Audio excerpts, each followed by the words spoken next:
CIG TV News Brief, community news headlines, and weather forecast. I'm Donna Bush. Hundreds of invited guests, including government officials, attended the 24th Annual Parliamentary Prayer and Thanksgiving Breakfast on Wednesday morning. The goal of the event, organized by a team led by Speaker of the House, the Honorable McKeeva Bush, is to give thanks and to pray for the needs of the people and the Cayman Islands on a whole. Could it be then this morning that what makes Thanksgiving irregular for many of us is the fact that we have stopped taking notice of our blessings?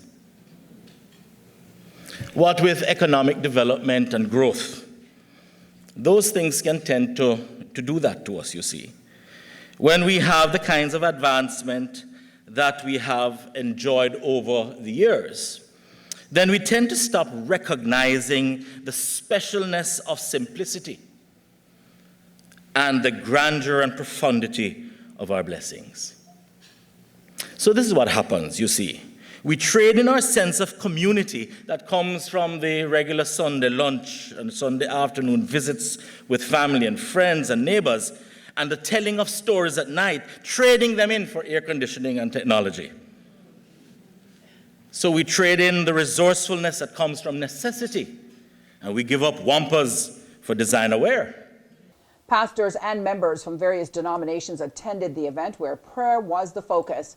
And you can watch the entire prayer and Thanksgiving breakfast here on CIG TV on Saturday, February 29th, beginning at 8 p.m. Meantime, dozens and dozens of Year 11 students who attend the John Gray High School recently took part in their annual career mock interviews. Employers from both the public and private sector met with students who are interested in various careers and industries. Now, the aim there is to enhance the students' career development as well as to prepare them for the workforce. Organizers tell us that the students benefit from mock interviews, which helps to refine their interview skills, and they help to give them tips on questions to ask during an interview process. They also receive feedback from those conducting the real-life interviews as preparation for the real deal. Meantime, the mock interviews is just one part of the annual Career Week held at the John Gray High School. A career fair sees hundreds of students from years 9, 10, and 11 every year meeting with representatives from dozens of companies and organizations across the 3 Cayman Islands. Now, the host companies from a variety of industries discuss career pathways and opportunities with students who may be interested in knowing what they have to do to have a particular career. Well, former East End resident Miss Ina Connor celebrated her 101st birthday surrounded by family and friends on last Saturday. Born February 1st, 1919, almost nearly 3 months after the end of World War I. The Golden Age home resident celebrated with Department of Children and Family Services staff as well as family and friends on her special day.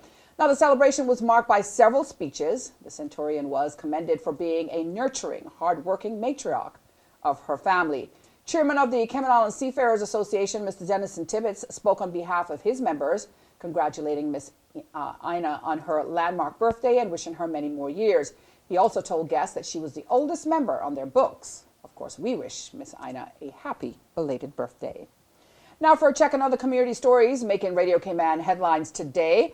The quality of education at East End Primary School continues to improve. The school's most recent assessment by the Office of Education Standards has upgraded their rating to satisfactory. Inspectors at the Office of Education Standards returned to East End Primary for the 4th visit since the school netted an unsatisfactory rating back in March of 2015. Director of the OES, Peter Carpenter, now reports that the school has improved in several key areas, particularly in the last 18 months.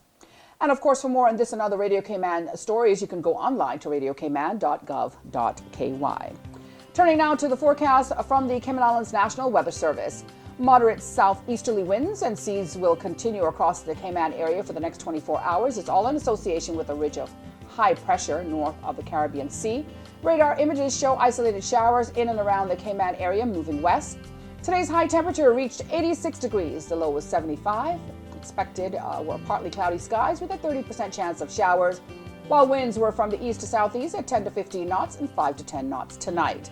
Seas will be moderate with wave heights of 3 to 5 feet.